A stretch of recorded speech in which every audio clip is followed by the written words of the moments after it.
Danielle Hunter has 7.0 sacks this season, pushing his career total to 25.5, which is tied with Jim Marshall for the fourth most by a Viking in his first 3 seasons.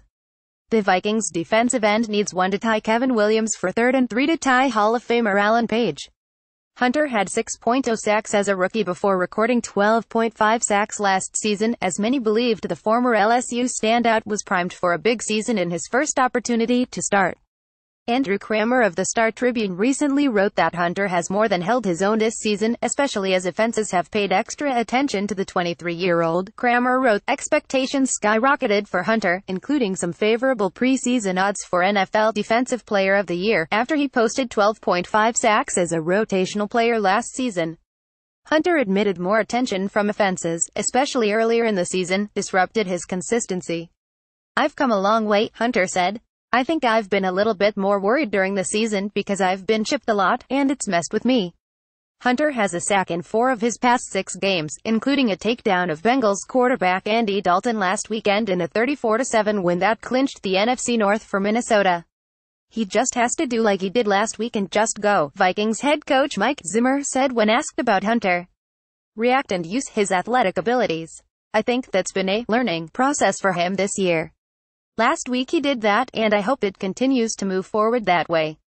Kramer wrote that Zimmer has liked Hunter's game in recent weeks, noting that the defensive end has started to play more and think less. His 4 pressures on Dalton, according to Pro Football Focus, were the second most among NFL defensive ends last weekend, when he played with some welcomed recklessness. I thought last week maybe he played his best game, Zimmer said. I'm hoping it continues to go forward here. Like a lot of young guys when they first start becoming a time player, they never want to make a mistake. Holler, NFC playoff field is a stacked bunch as the final 2 weeks of the NFL season approach. The Vikings know they will already be in the playoff field by virtue of their NFC North divisional. Almost everything else is up for grabs, however, as just 2 of the NFC's 6 spots have been claimed.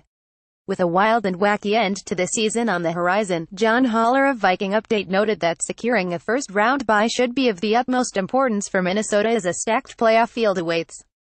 Holler wrote, when it comes to having these of playoff success, the top of the NFC this year is surprisingly inexperienced in that regard. The Minnesota Vikings haven't won a playoff game since 2009. The top seed, Philadelphia Hasn't won a playoff game since 2008 when they beat the Vikings. The Los Angeles Rams, currently the number 3 seed, haven't won a playoff game since 2004. Clearly, something is going to have to give, but, as things currently stand, there isn't a strong postseason pedigree for any of the teams at the top of the standings, which makes locking down as high a seed as possible, preferably one that comes with a first-round bye, important.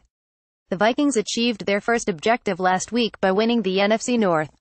Now claiming a first-round bye has become a front-of-mind topic because, in a dominant and deep playoff field, forcing teams to come to your house to play takes on more urgency.